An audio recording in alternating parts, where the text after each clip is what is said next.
21 horas mais 7 minutos. Muito boa noite, seja bem-vindo à Hora da Poesia.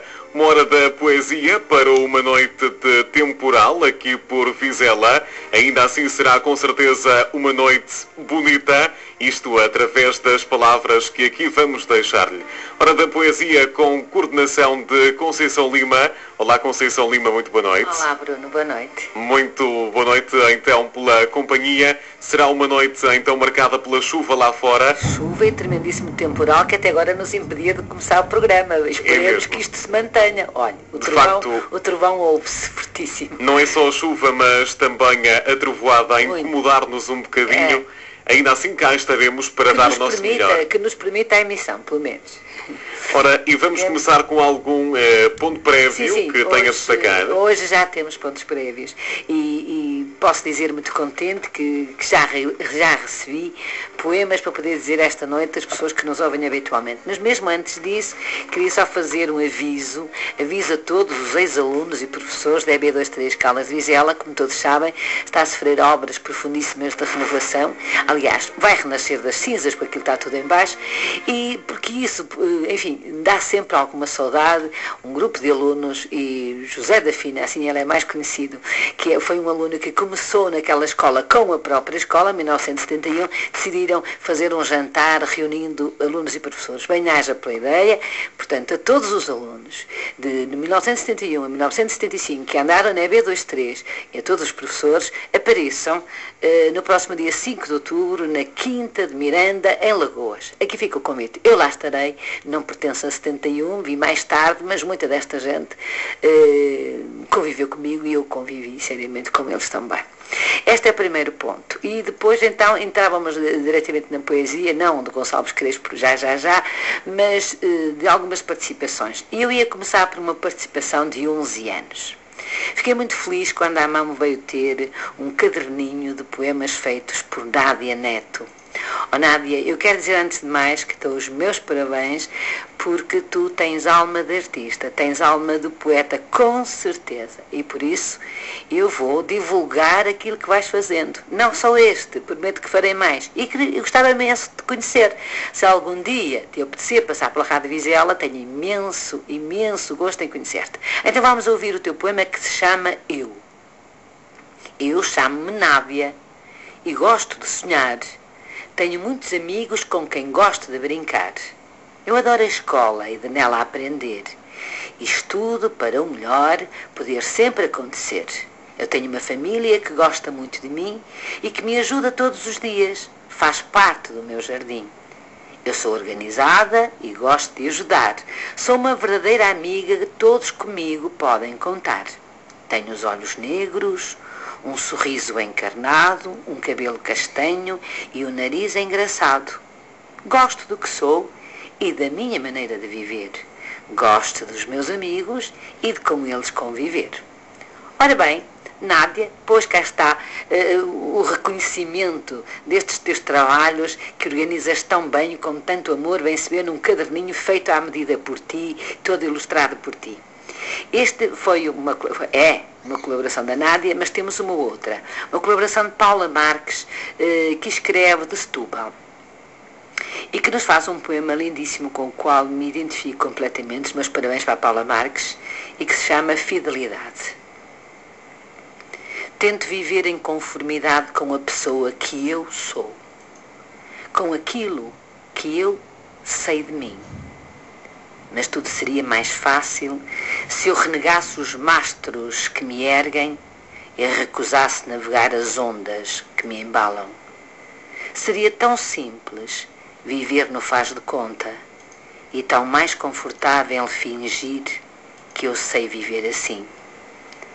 Mas esse modo traiçoeiro, em tudo nada verdadeiro, só me levaria para bem longe de mim.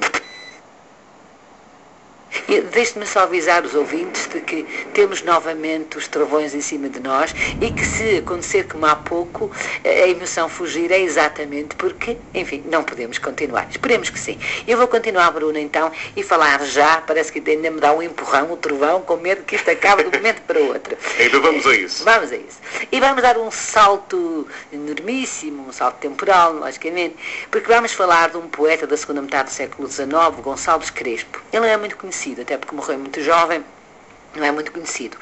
Mas há algumas informações que eu tenho de dar para conhecermos, porque temos uma vez mais um poeta cuja biografia se reflete na obra, e a obra é exatamente o decalque das vivências que ele teve. Então, Gonçalves Crespo, como eu dizia, da segunda metade do século XIX, nasceu em 1846 no Rio de Janeiro. O pai era um negociante das roças brasileiras, a mãe uma mulher mestiça, e nasceu dessa união Gonçalves Crespo, um crioulo. E isso é tão mais importante quanto este próprio facto em si, a mãe mestiça, ele crioulo, o pai negociante português, a roça, o Brasil, vai ficar eternizado nas suas obras, como vamos ver. E por isso eu destaco já no início do programa. Ele foi, e eu acho que também é bom dizer-se isto, se calhar uma palavra que não é muito usual, foi o mais destacado representante português do chamado parnasianismo português. Parnasianismo, não vou alongar-me, não fazemos cá análise literária, mas é importante que se saiba que é um movimento, um gosto, uma escola que vem contra a temática romântica que era a escola anterior e que vai dar vai ser um abalo na literatura e nos gostos da época. Cultivava-se então a arte pela arte. E, portanto, o que vai acontecer com Gonçalves Crespo, que é, como eu disse, o maior e melhor representante, também temos António Feijó, de quem falaremos em breve, mas Gonçalves Crespo, que nos ocupa neste momento, vai deixar-se embalar por essa corrente, por esse gosto novo, e em vez da expansão de emoções que era característica, que era uma das características do romantismo, em vez do lirismo, da efusão sentimental que nós estávamos habituados nos poemas do romantismo, nós vamos encontrar agora um outro gosto, a tal arte pela arte, em que se capta a realidade exterior, em que o autor fixa realmente através do olhar o detalhe do ambiente, fixa o real, transformando, e eu deixo aqui este alerta porque é isso que nós vamos ver a partir de agora, transformando num quadro. Um quadro quase imutável. Nós às vezes temos quase a percepção de que temos os cheiros, de que temos os sentidos em alerta ali, presos num quadro. E essa é uma das características, há muitas mais, logicamente, enfim, não estou propriamente a aligeirar, mas é porque não faz parte, da ideia central do programa, explanar muito mais do que isto, mas gostava que todos nos apercebêssemos de que este gosto novo do parnasianismo nos traz uma outra forma de fazer poesia e de que Gonçalves Crespo é um digníssimo representante. Na verdade, captando o real, traz, além disso, um respeito enormíssimo pelas regras da versificação, daí que o soneto, e nós vamos ouvir hoje vários sonetos, o soneto, pelo seu rigor, é tecnicamente a forma escolhida de fazer poesia. Pronto, mas eu estava a dizer que realmente ele era filho de um pai mestiço, da mãe mestiça, de um negociante português, e que a paisagem brasileira e a roça brasileira, onde nasceu, e sobretudo a mãe que nunca mais voltará a ver, e eu posso afirmar já isto porque é verdade, ele morre muitíssimo cedo, morre com 37 anos e vem muito cedo para Portugal, vem com 14 anos para Portugal, vem estudar para Portugal e nunca mais voltará ao Brasil e nunca mais voltará a ver a mãe, e a ela dedica um dos mais comoventes poemas, um dos sonetos mais emotivos, apesar do parnasianismo quase não o consentir, e ela dedica realmente um dos sonetos fantásticos, que se chama justamente Alguém. Nós temos alguém ao telefone, temos. Olá, Ana. Está a Ana? Não temos. Então eu vou continuar a dizer, a Ana já temos. Olá, Ana. Não, isto está mal. Tá? Olá, Ana, boa noite. Não, hoje estamos numa noite muito complicada, nós tivemos sem emissão até há pouco tempo e estamos aqui carregadíssimos de trovões, está a trovejar, a chover, enfim. Mas vamos esquecer isso tudo e vamos para a poesia de Gonçalves Crespo. E eu estava a referir que um dos grandes poemas é dedicado à mãe, a mãe que ele nunca mais voltou a ver desde que regressou do Brasil. E vai ser pela voz da Ana, esse alguém especial, vai ser a Ana que vai dizer este poema. Vamos ouvir então, Ana, por favor. Então, alguém. Olá, Ana, boa noite. Boa noite. Não, hoje estamos numa noite muito complicada, nós tivemos sem emissão até há pouco tempo. Alguém.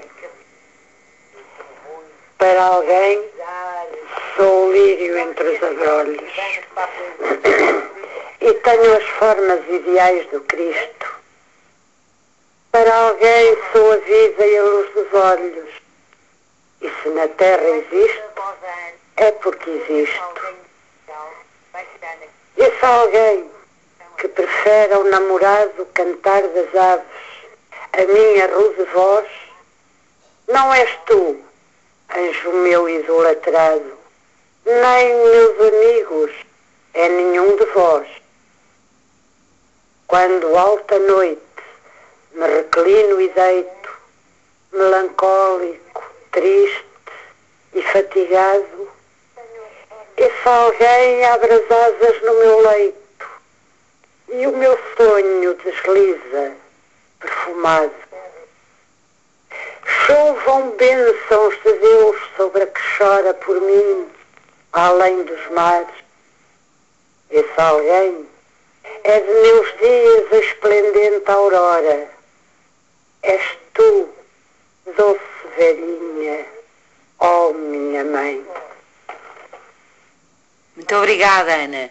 Eu depois para a próxima ia pedir que baixasse um bocadinho o som do seu computador, porque nós que ouvimos continuamos. Ele está muito baixo. Olha, mas isto, pronto, é uma noite diferente. Estamos uma noite diferente. Uma noite temporal. Até mais logo. Até então. mais logo, Ana. Muito obrigada. Logo. Muito obrigada. Gente. Pois, e então, a primeira afirmação é porque queríamos falar da mãe, essa mãe que ele não voltou a ver e que deixou de ver, como eu disse, aos 14 anos, e falar da roça e falar do Brasil. E eu ia continuar para dizer que exatamente o Brasil será para Gonçalves Crespo, durante toda a sua vida, aquilo que ele considera o seu paraíso perdido. E Portugal e Brasil são as duas pátrias, estes dois mundos que hão de sempre, sim, estar presentes na sua poesia. Sente-se a saudade da fazenda, sente-se o amor do pitoresco tropical, sente-se as saudades de quem partiu, por muito que ele queira negar, e por mais que o parnasianismo a que ele acede e a que se entrega, entre aspas, o proíbam de se entregar às emoções, a gente sente que há ali um tom magoado, uma vaga saudade, uma espécie de inadaptação à nova vida. Veio muito jovem, como eu já disse, para cá e ficou sempre ligado pelas memórias à roça longínqua. O poema que vou dizer-vos agora chama-se justamente Na Roça. E como vão ver, o exotismo nestas paragens, destas paisagens, era uma das características também desta nova corrente. Daqui, neste caso concreto, nós vamos assistir a uma descrição visual com detalhes, com pormenores sobre o ambiente, com um rigor tremendo em relação aos pormenores. E chama-se Na Roça. Cercada de mestiças no terreiro, cisma a senhora moça. Vem descendo a noite e pouco a pouco escurecendo o vale umbroso e o monte sobranceiro. Brilham insetos no capim rasteiro. Vêm das matas os negros recolhendo. Na longa estrada ecoa, esmorecendo, o monótono canto de um tropeiro. Atrás das grandes, pardas borboletas, crianças nuas lá se vão inquietas, na varanda correndo, ladrilhada. Desponta a lua, o sabiá gorjeia, enquanto às portas do curral ondeia a mugidora fila da boiada. E cá temos um retrato, uma tela, quase a cores, da roça, da fazenda. E Gonçalves Crespo é realmente um dos poucos poetas que escreve sobre a alma negra. E, na verdade, aqui se sentem, que eu referi há pouco, essa tal mágoa, essa saudade que fica presa a estes poemas. Nós sentimos o quadro, mas não deixamos de sentir a emoção. E para continuar a falar da vida de Gonçalves Crespo, dizer-vos que ele viveu no Porto, veio estudar para cá, para Portugal, como eu já referi. Viveu no Porto, em Braga, em Coimbra, e foi em Coimbra que estudou Direito.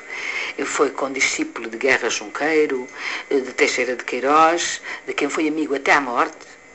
Aliás, uma vida muito curta, como eu já referi, já que disse que ele faleceu com 37 anos.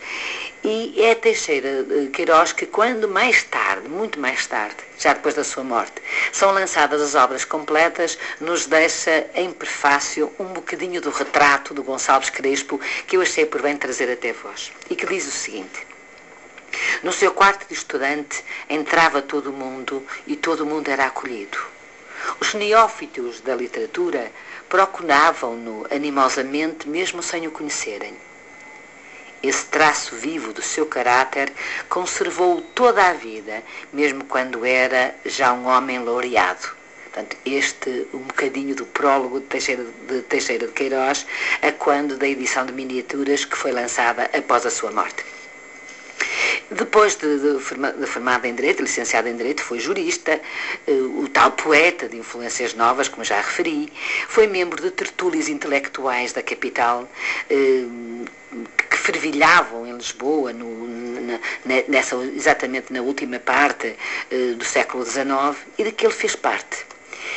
E ele, como tantos outros, como o Bocage, um exemplo, se calhar o Mantero, outros mais, mas vamos falar agora de Gonçalves Crespo, foi um apaixonado por Camões, não só pela figura, como pela forma que ele deu aos seus poemas. Daí que tenha nascido o soneto, como eu já disse, o soneto, que é de rigor, que é uma forma de rigor, de estrutura fixa, como sabemos, com regras rígidas de versificação, mas foi sobre Camões que ele fez um poema lindíssimo que vamos ouvir agora.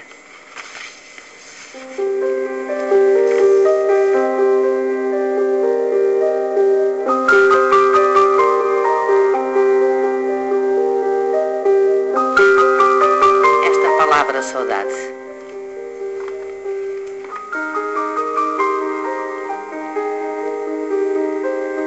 Junto de um catre vil, grosseiro e feio, por uma noite de luar saudoso, Camões, pendida à fronte sobre o seio, cisma, embebido num pesar lutuoso.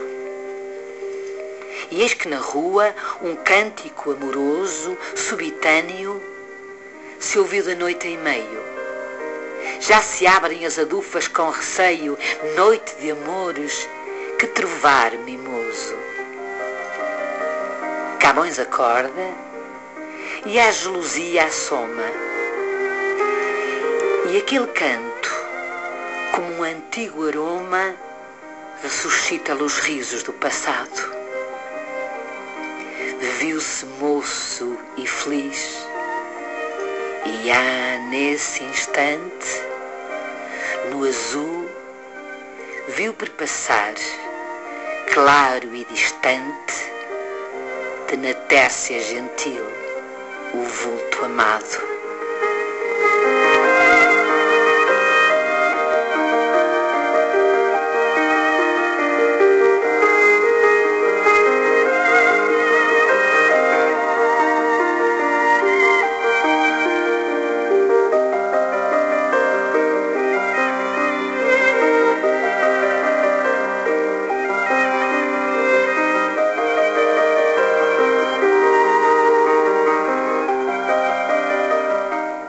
licenciado em Direito, como eu já disse, e já em toda a fusão das tertúlias da capital de que já fazia parte, ele quis dedicar-se à advocacia. Não o fez. Mas em virtude dessa vontade, e porque era licenciado em Direito, enfim, seria o exercício da profissão que tinha escolhido, adquiriu a nacionalidade portuguesa. Mas, na verdade, não foi isso que aconteceu. Foi para exercer, mas não o fez. Optou pelo jornalismo, optou pela poesia, e é em 1870 que surge o seu primeiro livro. Um livro que se chama Miniaturas. Não são tantos os seus livros, são 2 apenas. Este é o primeiro, mas traz-nos uma poesia ainda de evocação romântica. Estávamos ainda colados ao romantismo, aliás, quase simultâneos na época, ou podemos dizer que simultâneos na época, que nos traz a nostalgia de novo da mãe, da paisagem brasileira, muitas vezes estabelecendo até paralelismo entre esses 2 mundos diferentes, o da roça e o da aldeia. E é justamente para falar da aldeia, a outra realidade que ele conhecia quando já vive em Portugal. Nunca esquecerá a roça, como já vimos, mas agora vai falar-nos da aldeia. E há um poema, um soneto belíssimo, que vou dizer-vos, que se chama justamente Na Aldeia.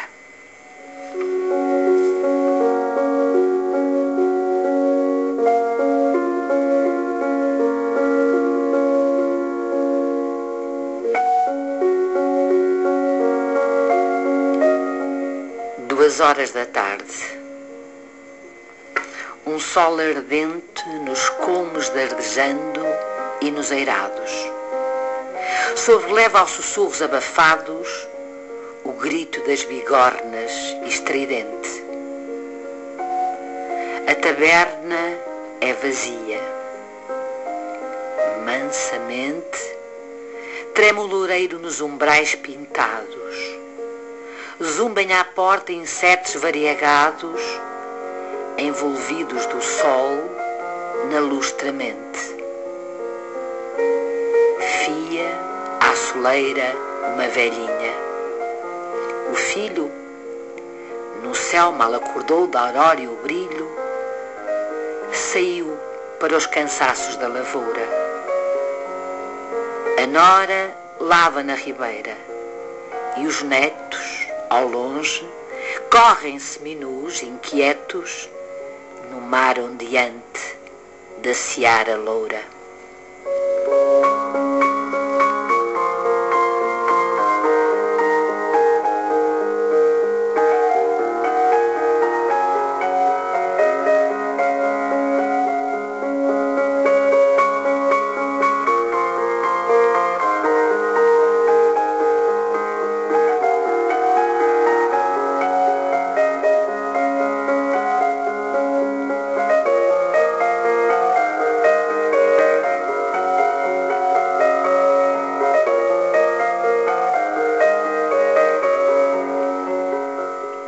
Nestes salões lisboetas que tão frequentados pelas grandes figuras da literatura da época e de que Gonçalves Crespo começou pouco a pouco a fazer parte, conheceu aquela que foi a sua mulher. Aliás, foi ela que verdadeiramente, depois de se conhecerem e de casarem, o puxou para os grandes salões de poesia.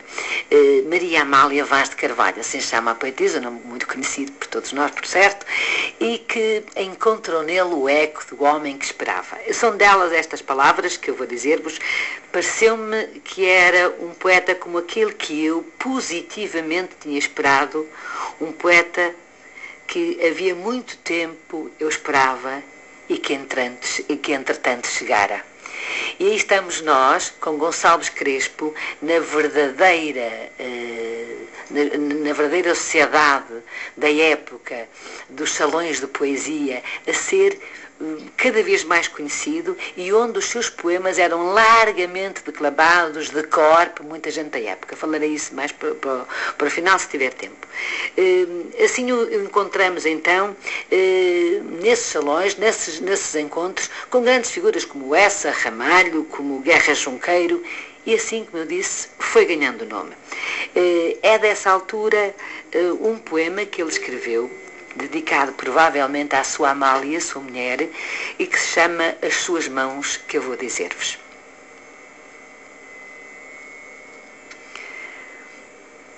As mãos dessa franzina criatura são feitas das camélias cetinosas. Ressumbra na suavíssima textura o azul das ténues veias caprichosas, levemente compridas, graciosas, escurecem das teclas a brancura e desprezam as lindas preguiçosas os finos arabescos da costura. Os dedos são de jaspe modelado e as unhas só podiam as paletas de um chinês imitar-lhes o rosado. Se alguém as beija em curvas etiquetas, sente um aroma doce e delicado, como o aroma subtil das violetas. Mais um poema, mais um soneto de Gonçalves Crespo. Por acaso, publiquei no Facebook durante esta semana para fazer a divulgação do poeta de hoje. E não referi-me, mas vou dizer agora assim de raspão, é dos exemplos mais completos da linguagem metafórica que a poesia exige. Ele não diz são como, ele diz são. As mãos são camélias, os dedos são jaspe. Tudo isto nos faz ver com que rigor a linguagem nos aparece e é uma das características precisamente da poesia de Gonçalves Crespo, esse rigor do detalhe, da palavra exata, da palavra escolhida, adaptada ao momento e ao que se está a falar. Continuando a falar sobre Gonçalves Crespo e sobre esse homem que, já como ouvimos Teixeira de Queiroz dizer no prólogo que referi, abria as suas portas a todos os neófitos da literatura da época, ele era efetivamente uma alma muito doce, um homem extraordinariamente distinto, que captava pela sua conversa, e isso dilo-á também várias vezes Maria Amália Vaz de Carvalho, mas dizem também todos os seus companheiros da época.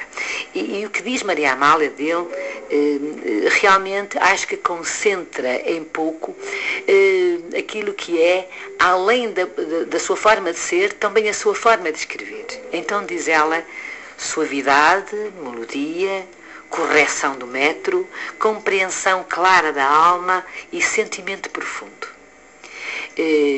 Dizia, além disso, que ele tinha um sorriso bondoso, mas um sorriso bondoso onde se notava de quando em vez uma espécie de travessura de menino, um menino irrequieto, mas embora, enfim, inofensivo.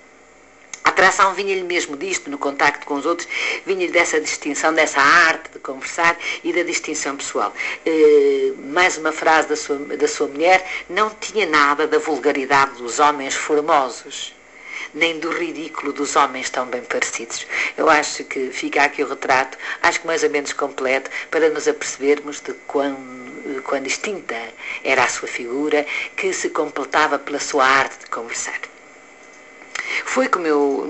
Não disse como eu já disse, não, acho que ainda não disse. Disse que ele foi para o jornalismo e para a poesia em vez de ter seguido a advocacia. Mas não só. Ele foi também um homem de política, foi atraído pelo mundo da política, chegou a ser deputado das Cortes e aí sim diminuiu a sua produção poética, claro, porque o trabalho retirava-o dos momentos de criação, mas para fazer um bocadinho mais de luz sobre a obra de Gonçalves Crespo, era preciso fazer mais esta relação com a época. Nós estamos no parnasianismo, que eu já disse, romantismo e naturalismo é também uma outra corrente, um gosto que começa a surgir nessa época também, e que é também uma corrente literária, em que isto, enfim, é um pormenor, mas é importante que se diga, ele faz referência aos problemas sociais da época e não tem medo, com elegância o faz, não tem medo de assumir um assunto que poderia ser postergado, em princípio, por todos os outros. Ele não o fez e fez com uma extraordinária elegância, conjugando exatamente a elegância com o real. Fazendo o quê? Dedicando um poema a uma mulher prostituta, um poema que se chama Dulce, que eu vou dizer-vos, mas onde se vê que realmente a intenção permanente de Gonçalves Crespo e da sua poesia no geral é harmonizar o pensamento e a forma, a ideia e o som, a melodia e a harmonia. E nós vamos ver isso neste poema Dulce, Dulce, que era o nome de uma prostituta. Vejamos a elegância, vejamos um poema que é uma narrativa também, que é uma história. Via um dia na rua, flutuante. Ao desdém, lhe caía a loura trança. Como a luz de um farol, essa criança levou-me atrás de si, triste, bacante. Era o seu nome, Dulce. E o povo, rude, apontava, mofando, quando a via. E docemente, sorrindo, ela dizia: tu sabes que te amei, santa virtude. Um dia a quis beijar, fugiu-me triste. Dulce me chamam, disse. Que amargura! Este corpo que vês é sânia impura. Nem mais amargo fel no mundo existe. Que torva a história minha. É breve, atende. Por minha mãe, que a fome alucinava, lançada fui no abismo. Então eu amava. Hoje sou dulce, a lana que se vende. E aí está, como o poema ilustra aquilo que eu vou dizendo sobre a poesia de Gonçalves Crespo. Em 1882, vemos surgir o seu segundo livro. Publica Noturno, o seu segundo, eu digo segundo, e efetivamente não deixe de falar a verdade, mas é também o último. Noturno, o primeiro miniaturas, este agora Noturno, é realmente o segundo, mas o último também, porque a morte já anda a rondar. Como vemos nos poemas e no que vamos voltar a ouvir, continua a notar-se a tal atitude objetiva de quem observa, põe em tela, põe-nos a ver, mas uma pintura da qual ele foge.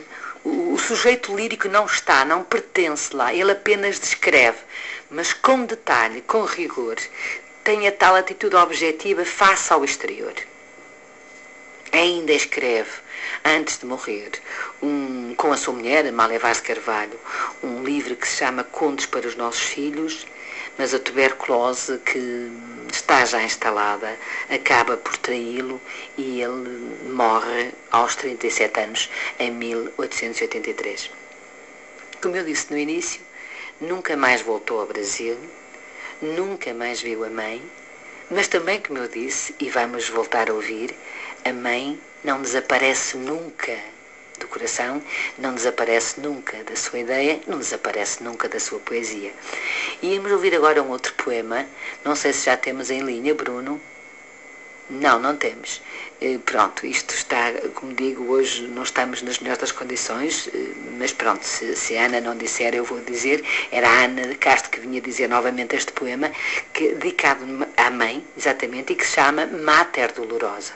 Continua a não estar em linha. Pronto, provavelmente não está a conseguir. Então, vou dizer-vos eu, Mater Dolorosa. Quando se fez ao largo a nave escura, na praia essa mulher ficou chorando, no doloroso aspecto figurando a lacrimosa estátua da amargura. Dos céus a curva era tranquila e pura. Das mentes alcíanos o bando via-se ao longe, em círculos, voando, dos mares sobre a cérula planura. Nas ondas se atufara o sol radioso, e a lua sucedera, astro mavioso, de alvor banhando os alcantis das fragas. E aquela pobre mãe, não dando conta que o sol morrera e que o luar desponta, à vista embebe na amplidão das vagas. E agora temos a Ana. É isso, Bruno? Oh, Ana, tive de ler o poema que lhe estava dedicado. Ana, não me está a ouvir. Pronto. Então, Marta é Dolorosa é o segundo soneto dedicado por Gonçalves Crespo à sua mãe, que ficou lá longe no Brasil e, como eu já referi, nunca mais voltou a ver. Então agora se calhar é a altura de comentarmos um bocadinho toda a estrutura da obra no seu conjunto, à qual podemos atribuir algumas características que são comuns. Já falei na perfeição formal, já falei no rigor, já falei no lirismo, não é aquele lirismo sentimental, efusivo do romantismo, mas há, contudo, um certo confessionalismo, tal saudade vaga, as tais emoções um bocadinho contidas da parte do poeta. Há o chamado egotismo, em parte. Na verdade, o que ele consegue é trazer-nos a objetividade e, com isso, trazer também, às vezes, deixa fugir algumas emoções pessoais. E isso são características de toda a obra, de toda mesmo.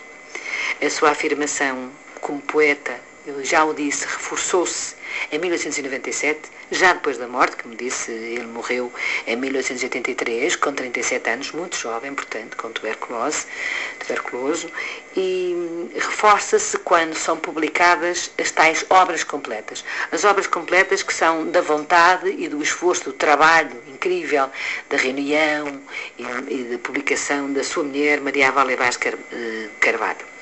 E há um outro poema que estaremos quase a chegar ao fim, mas que eu gostava de partilhar convosco, que se chama Consolação e que deixava convosco esta noite. Consolação.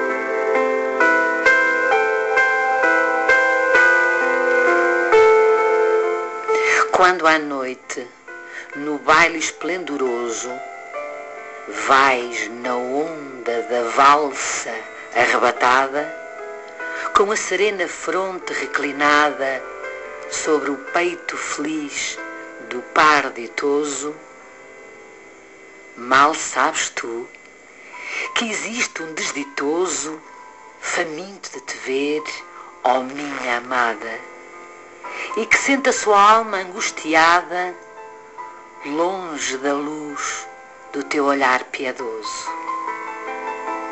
Mas quando a roxa aurora vem nascendo e a cotovia acorda o laranjal e os astros vão de todo esmorecendo,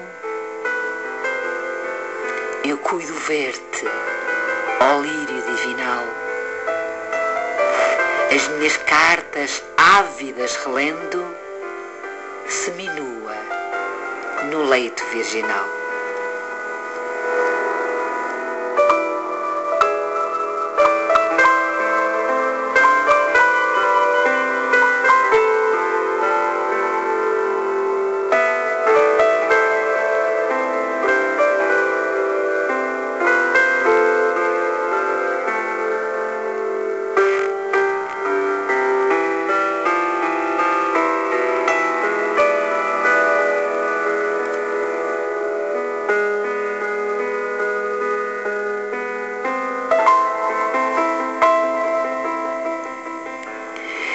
Tristemente, há muitas dificuldades comprovadas por mim, eu já sabia, mas fui comprovar, há muita dificuldade em encontrar livros de Gonçalves Crespo.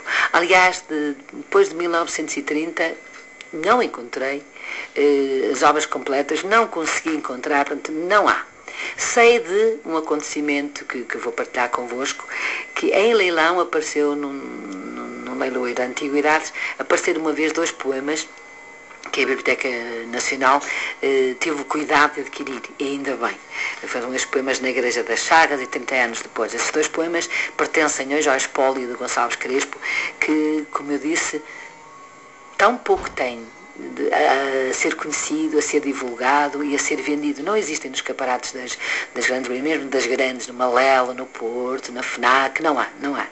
A não ser realmente essa aquisição que eu bendigo neste momento, porque realmente foi uma forma de guardar e de aumentar esse espólio valiosíssimo de um poeta que morreu muito jovem, mas deixou marcas fortíssimas na literatura portuguesa na segunda metade do século XIX. E como eu disse, há muita dificuldade, sobretudo de um homem, faz-me confusão porque na sua época, como eu disse já há pouco, as suas poesias eram ditas de cor nesses tais salões literários a que ele começou a pertencer, primeiro por si, depois pela mão de Amália Vaz de Carvalho, e os grandes dizedores, mais que dizedores, se calhar não se podia dizer para a altura, os grandes declamadores dessa época, que eram apaixonados pela sua poesia, escolhiam sempre um. Havia um que não saía dos salões e que era dito de cor por todos aqueles que declamavam a poesia de Gonçalves Crespo. Chamava-se Sesta. E eu achei por bem, em memória do poeta e em memória desses momentos dos salões literários da capital, trazer até vós este poema que se chama justamente A Sesta e que faz uma vez mais a recordação da infância. E isso é comum, como estamos a ver, penso que foi passado aos ouvintes através dos poemas que fomos ouvindo, e do ambiente da senzala. E este sim, aqui, se estivermos atentos, vamos ver, estamos atentos, reparem, se eu souber dizer o poema, porque está apenas a questão nesse ponto, porque não tenho dúvida nenhuma que se o ponto da escrita é isso que se consegue ver, há como uma espécie de uma dolência, uma suave dolência africana, uma espécie de embalo, que nós vamos sentindo com o andamento dos versos. Não sei se é a minha sensibilidade, mas penso que não. Vou tentar passar para todos vós de que na sesta, que é o momento do calor, na roça, na senzala brasileira, portanto, se consiga formar essa tal simbiose perfeita entre a vida cotidiana e o sonho e a saudade do que está longe e que nunca mais se vai voltar a ver. Então, vou dizer para todos vós a sesta. Na rede que o negro moroso balança, qual berço de espumas, formosa crioula repousa e dormita, enquanto a mucamba nos ares agita um leque de plumas. Na rede perpassam as trêmulas sombras dos altos bambus e dorme a crioula de manso embalada, pendidos os braços da rede nevada, mimosos e nus. A rede que os ares em torno perfuma de vivos aromas, de súbito para, porque o negro, indolente, espreita, lascivo da bela dormente, as túmidas pomas. Na rede suspensa, de ramos erguidos, suspira e sorri a lânguida moça cercada de flores. Aos guinchos, dá saltos na esteira de cores, um felpu de sagui.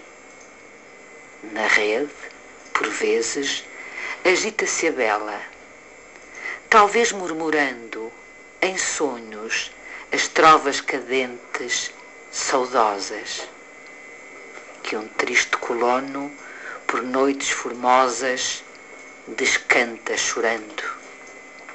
A rede, nos ares, de novo flutua, e a bela, a sonhar.